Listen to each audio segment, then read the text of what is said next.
தந்தை பெரியாரோலை கொள்கை தலைவர் என்று அடிக்கடி நீங்கள் தம்பட்டம் எடுத்துக் கொள்ளுகிற காரணத்தினால் அதை உங்களுக்கு நான் நினைவூட்ட நான் விரும்புகிறேன். நாங்கள் எங்கள் ஆட்சியில் பெருந்தலைவர் காமராஜர் அவர்கள் மீது எங்களுக்கு உண்மையாக சொல்லுகிறேன், நிரம்ப பற்றுண்டு.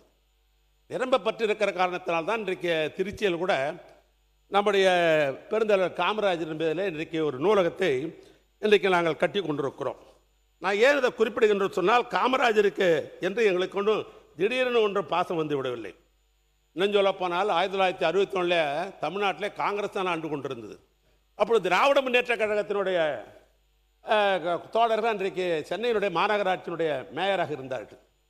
பெருந்தலைவர் காமராஜருக்கு அண்ணாவை பார்த்து அன்றைக்கு இருந்த மேயர் அண்ணாவை பார்த்து உங்களுக்கு சிலை வைக்க வேண்டும், சென்னை மாநகராட்சியை சிலை வைப்பதற்கு மேயருக்கு எனக்கு அதிகாரம் உண்டு என்று சொன்ன பொழுது அண்ணா சொன்னாராம், இல்லை இல்லை, எனக்கு சிலை முக்கியமல்ல, சுதந்திர போராட்டத்திற்காக போராடியவர் நம்மவர் பெருந்தலைவர் காமராஜருக்கு நீங்கள் சிலை வைங்க என்று அண்ணா அவர்கள் அப்படித்தான் குறிப்பிட்டாராம்.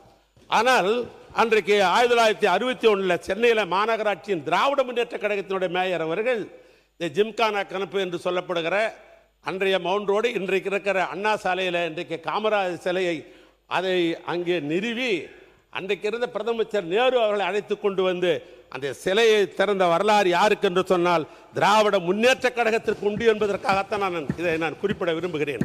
அதோடு மட்டுமல்ல, 13/4/1957 தான் பெருந்தலைவர் காமராஜர் முதலமைச்சராக வருகிறார். ஆனால் அதுக்கு முன்னால் வரைக்கும் ராஜாஜி தான் இருந்தார்.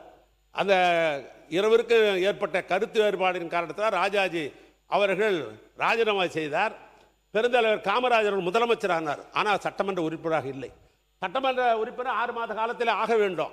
அப்படிப்பட்ட நிலையில் தான் நம்முடைய பொதுப்பணித்துறை அமைச்சர் சகோதரர் பிறந்த மாவட்டம் எதுன்னு சொன்னால் அன்றைய வடார்காடு மாவட்டம், இன்றைக்கு அது வேலூர் மாவட்டம். வடார்காடு மாவட்டத்தில் தான் என் சொந்த ஊர் என்னுடைய ஊர் இருந்தது. அதற்கு பின்னால் திருவண்ணாமலை மாவட்டம், வேலூர் மாவட்டம், ராணிப்பேட்டை மாவட்டம், திருப்பத்தூர் மாவட்டம், இன்றைக்கு 4 மாவட்டமாக பிரிக்கப்பட்டு விட்டது. ஆனால் பொதுப்பணித்துறை அமைச்சர் மாண்புமிகு பேரவைத் தலைவர்களே, மூத்த உறுப்பினர், நான் பிறந்தது திருச்சி மாவட்டம், திருவம்பூர், BHL ங்கிறதை பதிவு செய்கிறேன். அவையில் தவறான ஒரு தகவல் கொடுக்கக்கூடாது. இன்னொன்று, தம்பட்டம் அடிக்கிறார்னு சொல்லிகிட்டே இருந்தார். அந்த வார்த்தை தேவையற்ற வார்த்தை. இன்னும் அறிவாலயத்தில் பெரியார் சிலை நிறுவப்படவில்லை. எங்களுடைய கட்சி அலுவலகத்தில் பெரியார் சிலையும் அம்பேத்கர் சிலையும் இருக்கிறது. பேசுங்க.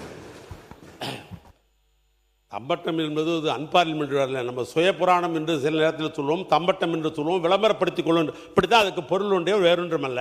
பேசுங்க.